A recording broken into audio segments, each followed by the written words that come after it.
c'est Anaï Castro, votre spécialiste du couple.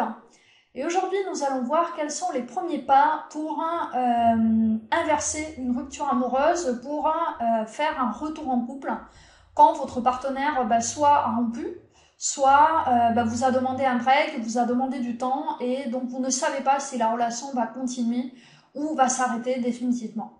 Donc quels sont les premiers pas pour inverser cette séparation et favoriser un rapprochement, un retour en couple?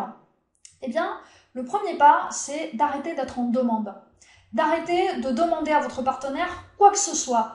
Des nouvelles, des explications, pourquoi tu as rompu, combien de temps tu as besoin, est-ce que tu vas revenir, je ne comprends pas ce qui t'a fait changer d'avis par rapport à la semaine dernière où tu me disais que tu m'aimais. Bref, tout ce qui est des demandes, il faut l'arrêter. Pourquoi ?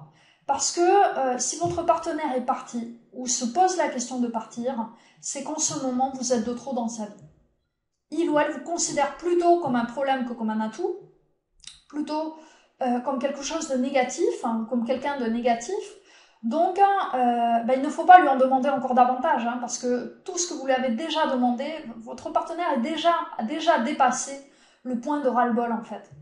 Le vase a débordé à un moment donné, il a dû y avoir des choses qui se sont accumulées pendant la relation, et votre partenaire en ce moment est dans une situation où il ou elle a envie de faire très très peu de choses pour vous.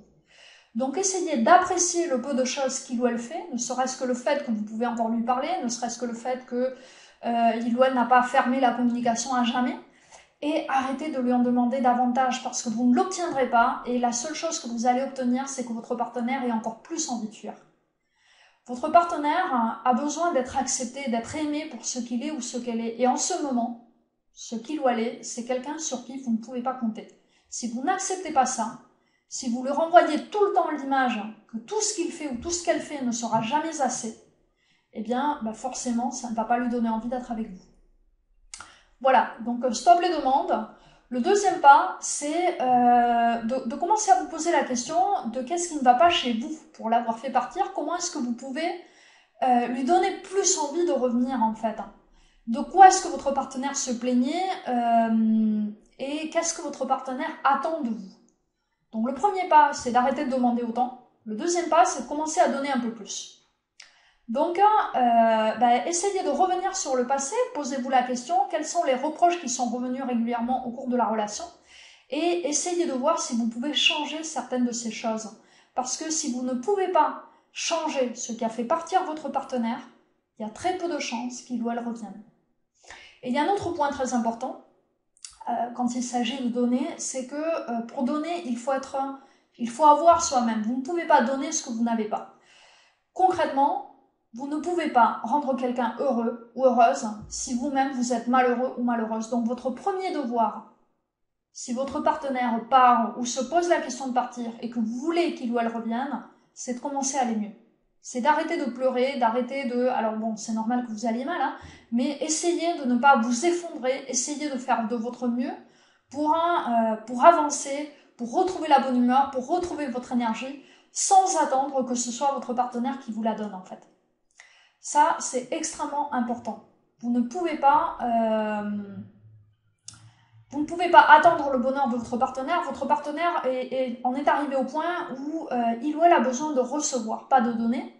Et il faut que vous soyez en mesure de lui donner du bien-être, en fait, de transmettre de la bonne humeur, de transmettre de la joie de vivre. C'est la chose la plus importante dans un couple. Tout ce que vous pouvez faire pour l'autre, si vous n'arrivez pas à être heureux ou heureuse avec l'autre, ça ne sera jamais suffisant. Donc concentrez-vous sur ça, c'est votre première priorité. Être heureux ou être heureuse, et accessoirement, si vous pouvez changer les choses qui ont le plus énervé votre partenaire ou qui l'ont le plus blessé au cours de votre relation. Enfin, troisième pas, c'est que pour reconstruire votre couple, il va falloir du travail des deux côtés. Pas que du vôtre, mais aussi évidemment du côté de votre partenaire. Donc, une fois que vous-même vous avez fait votre travail, se pose la question de est-ce que votre partenaire a envie de faire sa part de travail? Il va falloir lui faire savoir que vous êtes prêt ou prête à travailler sur votre couple et finalement observer un petit peu si de son côté la même chose arrive ou pas. Pourquoi? Parce que l'amour, en fait, ça supporte énormément de choses. L'amour, ça résiste à beaucoup de choses. Donc, quand une relation se termine, c'est soit qu'il y avait très très peu d'amour dès le départ, soit qu'il y a eu beaucoup de problèmes qui se sont accumulés. Donc, il y a beaucoup de blessures. Il va falloir beaucoup de dialogue, beaucoup de solutions à des problèmes qui n'ont pas été résolus par le passé et beaucoup de bons moments pour compenser toute cette souffrance qui s'est accumulée.